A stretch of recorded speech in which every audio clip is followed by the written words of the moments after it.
Rise Up See Red podcast, all about the Arizona Cardinals and the NFL, featuring insider and outsider perspectives. Enjoy the best hour of Cardinals talk on the web. Now here are your hosts, Jess Root and Seth Cox.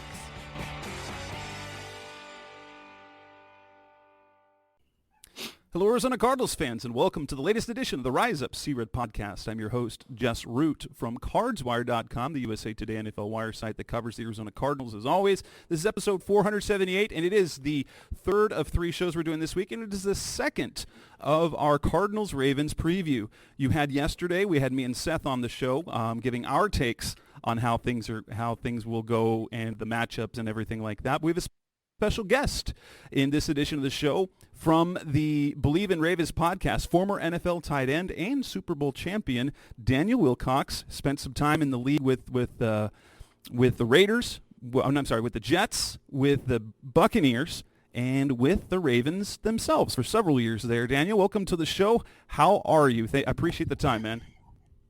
I'm great, Jess. Thanks so much for having me on, man. Really going to enjoy this segment, man. I love talking football, and I can't wait to talk about the Baltimore Ravens. All right. Hey, and so the Ravens are not a team the Cardinals see very often. It's being right. Across the other conference. It's about every 4 years with that 17th game. I think it'll happen slightly more often now, but the last time they were around was when Kyler Murray was a rookie and Lamar Jackson was taken off on that MVP season. 2019 is the last time we've seen him. So far, what are the Baltimore Ravens so far? They're 5-2. What are they in 2023? To me, they're a Super Bowl contending team this year. On paper, they look like one of the best teams in the entire league. When you actually see them play, they're not the traditional Raven team that you normally would see, where it's just defensive, just loaded, and there's no offense, there's no defense. People are actually excited to see the Baltimore Ravens offense for the first time in the history of this franchise. Lamar Jackson has brought so much excitement on the offensive side of the ball. Now with the additions of OBJ and Zay Flowers, to the receiving core, you already had Mark Andrews and Isaiah Likely and Duvernay and all those guys, man. And now you bring in these new additions, and all of a sudden the offense is what you want to see perform for the Baltimore Ravens, not the defense. And the defense is still solid. They're still stacked, and there's top 5 defense in the league right now. When I played the 5 years I was there, we was always top 2, top 3 in the entire league, and the Ravens are starting to get back to that form. Mike McDonald, the defensive coordinator, has came back, and he used to be the linebackers coach, went to Michigan for a year, then came back, and now he's the defensive coordinator in Baltimore. I think this is year 2 for Mike, and the guys are starting to get settled in a little bit. Last year, you remember we got off to a bumpy start because of the new DC being back, and you changing all these pieces and bringing in new guys. And we still kind of plagued a little bit with the injury bug. But for the most part, we're rolling on all cylinders right now. And for the first time, you got a small glimpse against Detroit Lions of what this offense could actually look like. So I'm excited. Yeah. Excited, Jess. That's the thing, is that game. Now, you say it's not all about defense, but right now the Ravens are number 1 in the league in points allowed, allowing 13.9 points a game. That's better than the Chiefs at 15. It is. So they are, even though that they are not all about defense, guess what? Not anymore. They're still the top defense, and they're number 2. They're number 1 in points allowed, and they're number 2 in yards allowed. So that's really telling if you say that they're not all about defense, and yet they are still statistically, arguably the best in the NFL. And so, how different does this offense look? What we've seen from the Ravens before is, like, the receivers didn't really matter, because it was all about the running backs and the tight ends. They'd get Lamar out in space to be able to move. And obviously last year was tough with his injuries. But, we got Hollywood Brown over here. He got to be in a more wide-open offense. But it was the passing game was all about the run game, all about the tight end play. With Todd Monken, how much different does the offense look this year? It looks a lot different. I mean, we still haven't fully seen, I think, the full arsenal of what Todd Monken is bringing to the table, only because it's still early in the season for us. And you have to keep in mind the Ravens were one of those teams that didn't play any of their starters through preseason. So the first 4 games of the year was like 4 preseason games where you don't show your cards too much. And we end up losing 2 games that we probably shouldn't have lost, but we wasn't showing our cards. We was just learning the offense. Lamar came in a little bit late due to the contract negotiations all summer long, and he got there late, a lot later than a lot of the other guys. And he's the head of your body. So in order to be great, the head has to be functioning perfect for the rest of the body to get all the sensory motor skills that you need. And that's kind of what you saw the first 4 weeks. First 4 weeks for us was really preseason. And, now these last 2 games has been season, the first game and the second game of the season. This will be week 3 for us, the way I look at it, because you got a new offensive coordinator. Your quarterback finally got his deal done. And then you brought in new components like, OBJ and Zay Flowers. You got young guys that are starting for you at receivers. And you still got, you still got Bateman and guys like that are back, but everybody's learning a new offense. So it's going to take a while before they start to really develop this offense and play the way that they should play. I think around week 10 or week 11 or week 12, you'll finally start to kind of see Todd Monken and say, okay, these guys got it. Let me throw a couple more plays in here. Let me do something, put a little razzle-dazzle in, some things that'll really make it exciting for the viewers and the actual players themselves, Jess. And we look at what we saw Lamar Jackson do last week against that Detroit defense. He's been before that, you could say that he was playing well, but then he uncorks a 357-yard, 3-touchdown, no interception performance. He added a rushing touchdown, 4 total touchdowns as the offensive player of the week in the AFC. Was that kind of the turning the corner in this new offense, and is that kind of, I don't know, it's unfair to say that that's kind of the production you're going to get every week, but is that the sort of thing that we're going to see more of the rest of the year? I think so. Like, I really feel like people kind of miss the beat on, certain things that happen because they only look at the stats. And when you see the stats could be kind of misleading. The week before when we lost, 2 weeks before when we lost to Pittsburgh, we dropped like 10, 15 balls. I mean, it wasn't Mark Andrews. It was everybody on the receiving corps dropped the ball. And if they catch all those balls, he had the same type of performance that game, So I've always thought he was a prolific passer in this league, and I feel like any quarterback in this league could be a prolific passer in the right system, the right coach, the right motivation, and the right understanding of exactly what type of player that guy is. People don't understand, I think, sometimes, and even GMs and even front office guys, everybody doesn't fit in every system. And sometimes offensive coordinators and defensive coordinators, they only know one system. Like, hands down, this is the system, this is the defense I'm going to run, this is the offense I'm going to run, and they don't run anything else. Well, the players that you get all the time don't fit in that scheme. So you have to be willing to shape and mold your system for the players that you have. And to me, Lamar, he's the kind of player that you shape and mold your entire system around. And it's easy to listen to the media and listen to everybody and think this guy, all he could do is run the ball. But he showed you for years that he can throw the ball and put it with pinpoint accuracy and hit guys in stride and hit the open receiver if the opportunity presented itself. And now I think he's having an opportunity to show the world that again, because he did this in Louisville. We just forgot about it. Yeah. Now here we go again in the NFL, and he's doing the exact same thing he did in Louisville when he won the Heisman, right now for the Baltimore Ravens. So to me, I don't think it's far-fetched to think that he's going to put the ball on the money and get the ball to the open receiver, very often. And he's a smart, intelligent guy who handles himself extremely well and hasn't did anything dumb thus far in this NFL, in this league. And he still leads the team in rushing, 363 yards, averaging 5.3 yards per attempt, just a little bit more than Gus Edwards.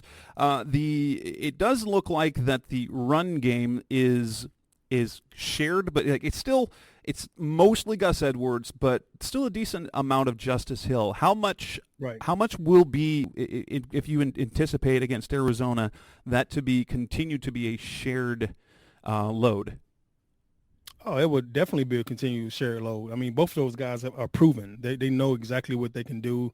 This offense and this team, this organization, like both of those gentlemen, Gus Edwards, who give you that heavy hand and that Jerome Bettis type, Henry type feel where he come downhill and put the pads on you and run you over type thing. And then you have Justice Hill, who's shifty and quick, and he got those quick short bursts, and he can have the separation that he needs from time to time. That kind of mixes it up, I think, for people. When you put those two guys in, D linemen get accustomed to feeling like they're going to get pound on. Then they come up hard to try to make a tackle, and then all of a sudden Justice Hill put a 1-2 jump cut on him, and then he's out the gates for 40 or 50 yards. So that 1-2 punch, I think, is going to be pretty much continuing throughout this entire season. I don't think they're going to stop doing that for the rest of this year unless one of those guys get banged up or hurt, or they just start fumbling the ball all of a sudden. But, I mean, we have a dynamic running backfield, and I think we're going to definitely continue to exploit those guys as best as we possibly can. And when you have those two type of runners back there and then you add in a Lamar Jackson, it makes it hard to kind of get a beat on everybody, especially with OBJ running down the field and Mark Andrews running down the field and Zay Flowers. You have to stay in your traditional zones and stay back on those guys to make sure that you corral them and not put them in one-on-one situation, because nobody can cover those guys one-on-one. So when you drop back in zones, then that allows the passing lanes and the running lanes to open up, for Lamar and the running backs. We look at the defensive side of the ball. They are, obviously they're number 2 in yards allowed, number 1 in points allowed. They're number 1 in sacks. And they're getting production in the pass rush across the board. You've got Justin Madubuike, 5.5 sacks. Kyle Vanoy is at age 32 with 3 sacks, 3.5 sacks from Jadeveon Clowney, who, if you look at kind of the sack production, is it's above what he normally does. He's a very good pass rusher who doesn't pick up a ton of sacks, is what we've seen in his career. Kyle Hamilton from the safety position has 3 sacks. You got 3.5 from Patrick Queen. Just where are how is the pressure coming? Is it winning one-on-one? Is it through good coverage that leads to sacks? Or is it scheme? How does that pressure come? Because, Joshua Dobbs for the Cardinals after a really good 3-game stretch over those last 3 games has been sacked 9 times. He only was sacked 3 times the previous 3 games. He's gone down 9 times in the last 3 games. And that's obviously a concern for Arizona going into this weekend. Well, I tell you what, there's definitely a lot of defensive scheme in that allows these guys to be able to flow. But it's also, understanding what being a Raven is about. Just being a Raven and having that confidence and playing at a high level is all what this defense has ever been about. So the confidence for these guys are at all-time high. And what I like that Mike McDonald is doing is that he's actually setting aside plays on defense for each guy. So Kyle Hamilton will have his plays that he's supposed to make those sacks on. He may get that play called 6 or 7 times a game. Everybody knows it's for Kyle. So everybody will do their job to make sure that Kyle has an opportunity to get to the quarterback as fast as he possibly can.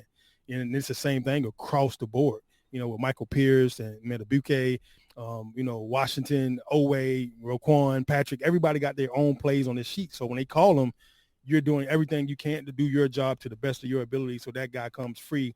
And then iron sharpens iron. If I do it for you, you do it for me, right? So that's how the Ravens play. They play fast, they play fun, and they enjoy it, man. As soon as they call that play, they say, all right, go get it, because it's your shot. Go get them. It's your turn to go get them. Now I'm going to do everything I can to make sure that you're available to go get them, because I know we're that good. Athletically, I think probably one of the best secondaries in the entire league. And then you look at the linebacker core. This is starting to look like a old school Ravens linebacker core with Patrick Queen and Roquan Smith.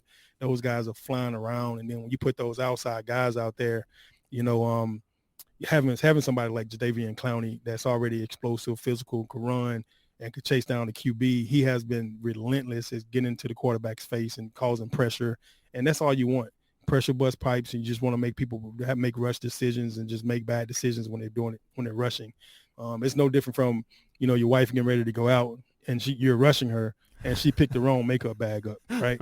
She made that mistake trying to get out of the house really quick. So it's that same thing, man. You rush the quarterback and you want him to drop that makeup bag and pick up the wrong one and end up getting the ball tipped or throwing an interception. And we're starting to get our turnovers up too. And I think we're leading the league in turnovers right now too. So I know Geno Stone is leading the league in interceptions right now. And to me, that's what the Ravens is about. I'm just waiting to see those creative plays when they catch the ball and pick it off and then they pitch it back to the next guy. I'm waiting on them to get back to that schoolball Raven football. Then that's when I know we've officially arrived on defense. Yeah, they've got 7 takeaways in their last 4 games, 3 in the last 2. They've gotten at least 1 in 6 out of their 7 games. The only game that they did not get a takeaway was their overtime loss to the Colts. Coming up next on the Rise Up Sea Red podcast, the best of our Cardinals talk on the web. Let's talk about the matchups that we're going to be looking at in Week 8 with the Cardinals. That's coming up next on Rise Up Sea Red. We're back on the Rise Up CRIT podcast, best hour of Cardinals talk. The way we're talking Cardinals-Ravens with former NFL tight end Daniel Wilcox, also the host of the Bleav in Ravens podcast and the Bleav Network. Daniel, we look ahead to this game. Obviously, this is a lopsided matchup, but there are matchups that we want to look at. And if you're looking at this game, what are the team matchups and what are the individual one-on-ones that you've got your eyes on in particular in this matchup? Well, I definitely want to watch the upfront guys, the offensive line versus defensive line on both sides of the ball. I mean, whether it's your O against our D or our offense against your D, that's where it all starts at, to be honest with you. Like if Arizona don't come to play against all the speed that we have up front, it's going to be a long game for Josh Dobbs. Josh Dobbs is an Atlanta guy. I'm from Atlanta too, so I love to see Atlanta QBs and, guys from the local area that's playing. Even your defensive tackle, Jonathan Ledbetter, I coached him in high school. No kidding. Over at Tucker High School here in DeKalb County. So I love seeing him in the starting lineup. I want to see him get off. At the same time, I want to see the Ravens play and have the best game they could play. So it's like an iron sharpen iron thing for me. I want Led to have a great game, him get a chance to say that I sacked Lamar at least one time, put his hand up, all that type of stuff and celebrate. But at the same time, I only wanted to have it once, right? And probably after, after there's already like 15-point lead, you can pick up a couple of sacks. And absolutely, man. Absolutely. That's not going to happen though, but yeah. Well, by then, they'd be running the ball anyway. Yeah. Nice try. So Madubuike, I think him against Will Hernandez there, who lines up, he's a right guard. Madubuike would match up with him primarily in the center. That's going to be a real good matchup, because Hernandez is one of the more physical guys on the Cardinals offensive line, been fairly consistent as well. But both edge guys. So we've got Paris Johnson on the right side of the offensive line, and it looks like he would line up against primarily Clowney. He lines up over the defensive left side, primarily. Yeah, but he does move around a little bit. So Jadeveon Clowney against Paris Johnson that'll be fun. Because Johnson has been pretty good this year. He's held his own against pretty much everyone. Though Clowney in 3.5 sacks through 7 games, that's something to watch. What other guys are you looking at? Who's primarily going to be called on to cover Hollywood? That's funny you said that, because that's what I was about to say just now. Like I would love to see this Hollywood Brown matchup. I think it's going to be Marlon Humphrey. So it'll be interesting to see how that turns out. I would love to see them just put Marlon on Hollywood Brown the entire game. I want to see him get absolutely harassed and don't get off free line. Don't let him get off the line free at all. Hollywood has been cooking. His numbers aren't good, but if you watch the game, he's been cooking corner after corner. He's been open behind defensive back several times, and Dobbs just hasn't been able to connect with him except for one time. But he is playing much better than the numbers show, and it's in a contract year, and so the film is showing that he is doing his job. That's going to be a fun matchup to watch, because he also wants to play well against his former teams. Oh, he's going to be juiced up. He's absolutely going to be juiced up, man. And not only that, but I mean, we have a younger guy named Brandon Stevens. I would love to see you guys really try to take advantage of a young guy playing corner over there on the other side and not go at Marlon, because Marlon to me is always going to be a Pro Bowl corner in my eyes, but Brandon Stevens is hot. He's playing really well right now too as well. So I would love to see the Hollywood Brown versus Brandon Stevens, two young guys, going at it and see what happens in that realm, but then when I look at our side of the ball, like who's going to cover freaking Zay Flowers, who's going to cover OBJ, who's going to cover Mark Andrews, who's going to cover Rashad Bateman. We literally got 3 receivers that are all freaking dangerous and can fly. Well, and you look at the numbers the Cardinals given up. Now, last week, the Cardinals did very well in the pass game in terms of individual receivers, but they gave up 148 to Cooper Kupp and a touchdown. They gave up 192 and 3 touchdowns to Jamar. They gave up 148, no scores to Brandon Ayuk in week 4. It's going to be interesting, though they have Budda Baker back. It looks like they might get Jalen Thompson back. He's their primary guy in the slot. He comes down from the safety position to cover in the slot. Is the slot where Zay lines up primarily in 3 wide sets? Yeah, primarily, but no, not really. Like he's a dude, man. He can line up anywhere at any time, any given time. So it's gonna be interesting to see. Like I don't know where he's gonna line up this week. They may have a game plan for you guys, and that it's all about game planning. Putting your best guy on your worst guy. How can I get my best guy on your worst guy every single play? And that's what make good OCs great to me. So I'm looking to see exactly what Monken's going to do in that the Cardinals will probably be playing 2 to 3 rookie cornerbacks. Garrett Williams just came back from his ACL out of Syracuse. First game back, played mostly in the slot last week. Did pretty well against Havelock. Picked up an interception. Keitrell Clark out of Louisville, but he's found himself kind of out of the rotation. Undrafted kid Starling Thomas, he's played a whole bunch last week. He's taller, longer. I think Marco Wilson will be the guy that primarily will cover Odell. That'll be interesting to see because Marco has the talent to be great and the inconsistency to get cooked as well, because we've seen like Jamar Chase. Oh, he looked bad. He was not good against Jamar Chase. Understandably, Jamar Chase makes everybody look bad, but Marco looked exceptionally bad that week. Right. I mean, the good thing about it, he's a University of Florida guy. So I mean, he's accustomed to big games. He's accustomed to playing against big time talent and good big time receivers. So he shouldn't be sweating too much. Oh, I'm sure he's looking forward to the matchup as well. This is that like when you're a corner and you Bleav you're the number one corner, you're like, that's the guy I want. Absolutely. Especially if you're trying to earn a spot in this league, you got to have those, you got to have those big kahuntas to make sure that you're ready for whatever comes at your way, You're the Ravens tackle position. How are they holding up on the edge? Because the Cardinals have gotten look, they're underrated this year with their production. Dennis Gardeck, 4 sacks. Victor Dimukeje, 3.5 sacks. Zaven Collins, 3.5 sacks. It's a very underrated production from guys who, going into this season, you really had.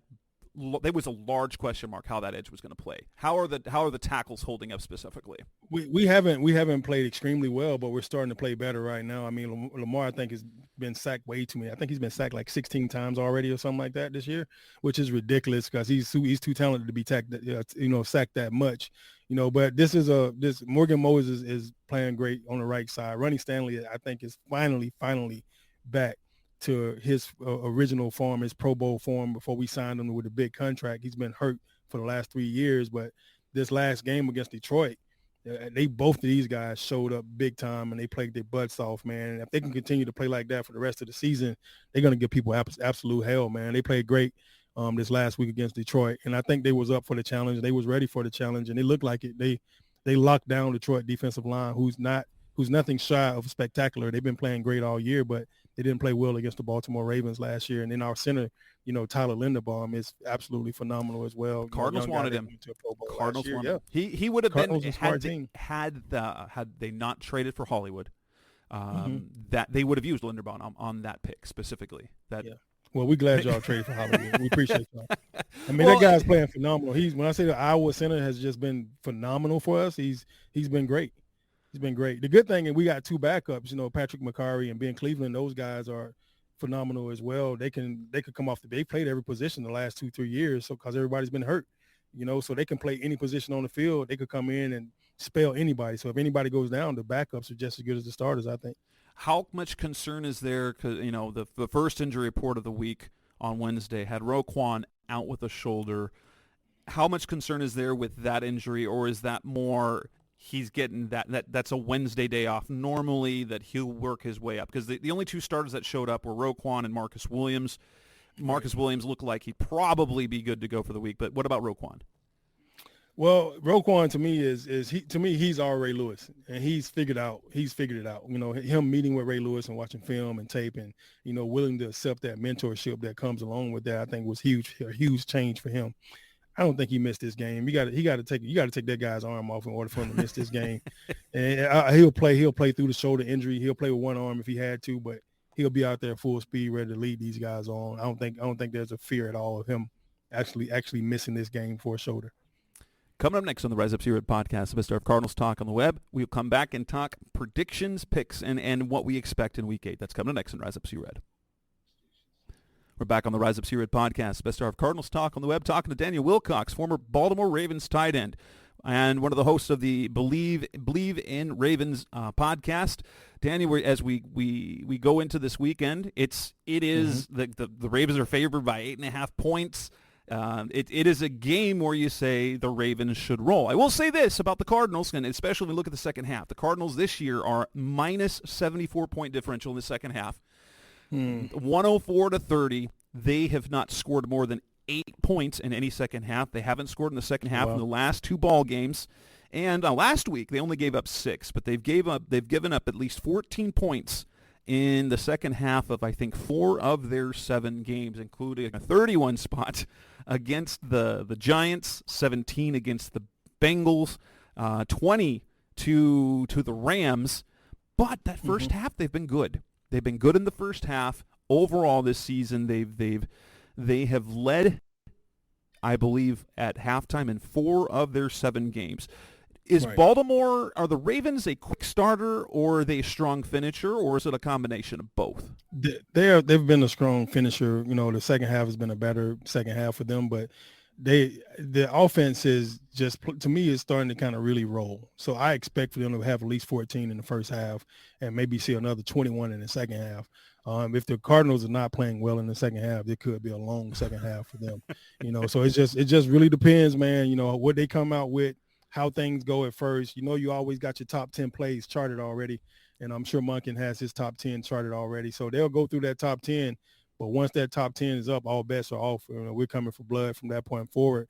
And the Ravens is the type of team, if we get up on you, you could expect pressure. So Josh Dobbs have to be ready for pressure. They're going to bring everybody every opportunity they get, and they're going to do things to scramble your brain over there on the defensive side of the ball.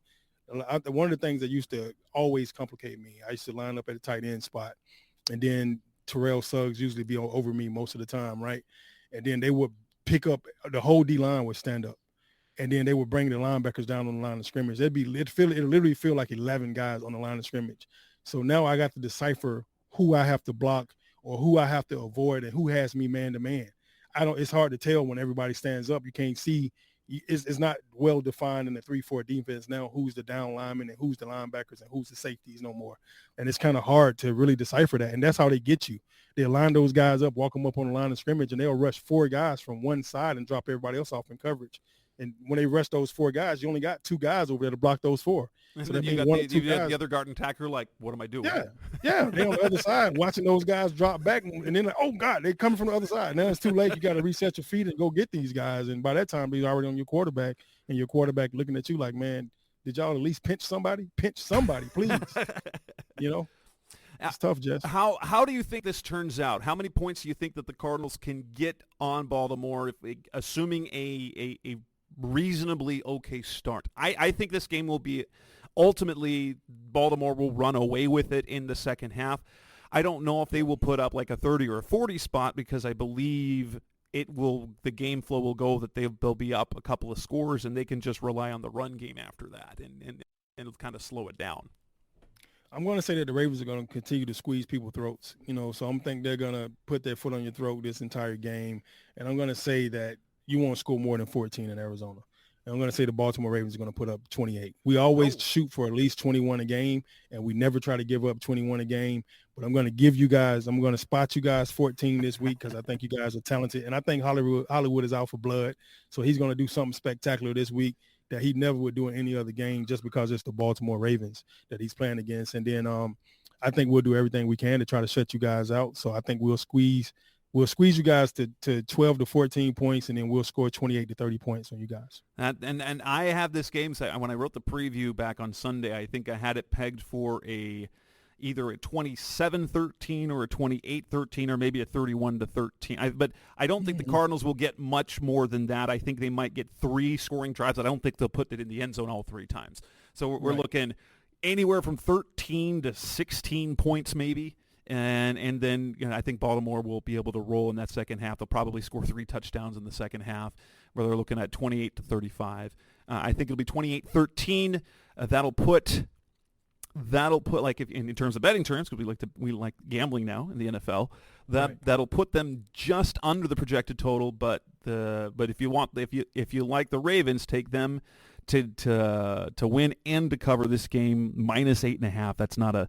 I think that's an easy pick, especially since offensively the Cardinals are just going to be limited. Josh Dobbs has struggled the last 3 weeks. They've got no James Conner, and that's been the difference. Emori Demercado, their undrafted rookie out of TCU, was productive last week, but he is not anywhere near on the same level of impact on the game like James Conner is, and until he gets back, it's going to be a struggle bus. Now, there is the wild card that Kyler maybe comes back, and I don't think he will, but right. he was a full participant in practice on Wednesday, so everyone's a buzz about maybe he'll get activated this week. What I don't know. I don't think he was a full participant with the first team. I think he was getting full I think he was getting full scout, full second team reps against the Cardinals ones to get ready. It's kind of like his training camp right now because he didn't get any of that. And so, wow, there's an outside chance Kyler's back, and that would be fun. Kyler against Lamar. I don't think Kyler want to see the Ravens this week. Not your first game back. I wouldn't do that to him as a head coach or OC. No, bro, not this week. The head coach wouldn't want to do that. Kyler, he'd be all for it. He's that sort of a competitor. I wouldn't want them problems. I would not want them problems.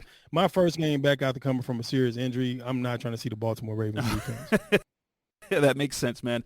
Hey, Daniel, thank you so much. Are you on social media at all, other than on the podcast, where you can listen to Daniel on the Bleav in Ravens podcast, which is which, like this show, you can access on any podcast provider. Anywhere else that my fans can follow you? Yeah, on IG, I'm Daniel.Wilcox, and then on Twitter, I'm at Coach Wilcox. Awesome, man. Well, Daniel, thank you so much for your time. This wraps up this edition of the Rise Up C-Red podcast, best of Cardinals talk of the on the web. We'll be back in next week with Seth and myself as we review what hopefully isn't too bad a loss. Daniel, thank you so much for your time. Thanks for listening. We will be back just in a couple days. Thanks for listening to the latest edition of the Rise Up C-Red podcast. Listen to previous episodes and subscribe to the show on Apple Podcasts, Stitcher Radio, Audioboom, or many other podcast platforms so shows are delivered directly to your mobile device. Please give the show a 5-star rating and always support the sponsors who support the show. We'll be back soon for the best hour of Cardinals talk on the web. Rise up Red Sea, be Red Sea Red, and of course, Rise up Sea Red.